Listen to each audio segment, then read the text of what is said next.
നമസ്കാരം.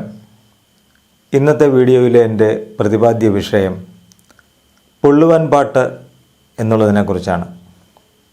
പുള്ളുവൻ പാട്ട് കേൾക്കാത്തവരായി ആരും തന്നെ ഉണ്ടായിരിക്കത്തില്ല. നമുക്ക് പുള്ളുവൻ പാട്ട് എന്താണെന്ന്, അതിൻ്റെ ഐതിഹ്യം, അതിൻ്റെ ചരിത്രം, അതിനെക്കുറിച്ച് വളരെ കുറച്ച് കാര്യങ്ങൾ നമുക്കൊന്ന് മനസ്സിലാക്കാൻ ശ്രമിക്കാം. കേരളത്തിൻ്റെ തനത് പാരമ്പര്യത്തിൻ്റെ ഭാഗവും പ്രാചീനമായ നാടൻപാട്ട് സംസ്കാരത്തിൽ വേറിട്ട് നിൽക്കുന്ന ഒരു സംഗീത ശാഖയാണ് പുള്ളുവൻ പാട്ട്. കേരളത്തിലെ ഹൈന്ദവ ജനതയുടെ അനുഷ്ഠാനങ്ങളുടെ ഭാഗമായ കാവുകളുമായി അഭേദ്യമായ ബന്ധമാണ് പുള്ളുവൻ പാട്ടിനുണ്ടായിരുന്നത്. എന്താണ് ഇതിൻ്റെ ഐതിഹ്യം എന്ന് നമുക്കൊന്ന് പരിശോധിക്കാം.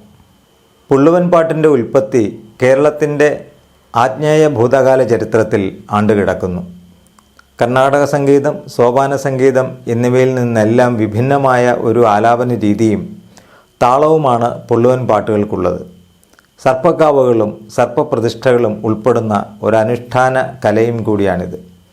കളമെഴുത്തുപാട്ടിൽ ഭഗവതിയാണെങ്കിൽ പുള്ളുവൻ പാട്ടിൽ നാഗത്തന്മാരാണ് ആരാധനാമൂർത്തികൾ.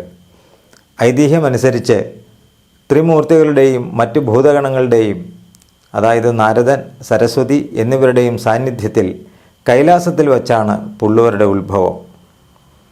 ശിവൻ ദർഭപ്പുല്ലിൽ നിന്ന് പുള്ളുവരെ സൃഷ്ടിച്ചു. ശിവൻ വീണയും ബ്രഹ്മാവ് കുടവും വിഷ്ണു കൈമണിയും നൽകി അവരെ അനുഗ്രഹിച്ചു. അതോടൊപ്പം സരസ്വതി സംഗീതവും നൽകി. നാരദൻ ദേശാന്തരങ്ങൾ സഞ്ചരിച്ച് സർപ്പങ്ങളെ പ്രീതിപ്പെടുത്തുന്നതിന് പുള്ളുവരെ അനുഗ്രഹിച്ച് ഭൂമിയിലേക്ക് യാത്രയാക്കി. ഈ കഥ സൂചിപ്പിക്കുന്ന പുള്ളുവൻ പാട്ടുകളും അവരുടെ വായ്മൊഴി ശേഖരങ്ങളിൽ കാണാം. നാഗങ്ങളുമായി ബന്ധപ്പെട്ട് മഹാഭാരതത്തിലും ഭാഗവതത്തിലും മറ്റു പുരാണങ്ങളിലുമുള്ള കഥകളാണ് മിക്ക പാട്ടുകളിലുമുള്ളത്.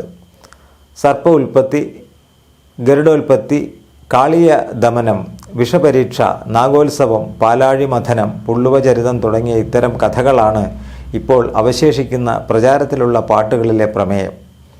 ഇത്തരം പാട്ടുകൾക്ക് പുറമെ കുട്ടികളുടെ നാവൂറ് പാടുക എന്ന ഒരു ചടങ്ങും പുള്ളുവന്മാരുടെ അവകാശമായി കണക്കാക്കപ്പെട്ടിരിക്കുന്നു.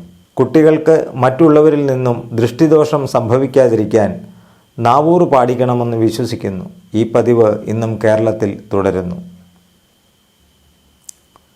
ഇതിനു പുറമെ മറ്റൊരു അഭിപ്രായം കൂടിയുണ്ട്.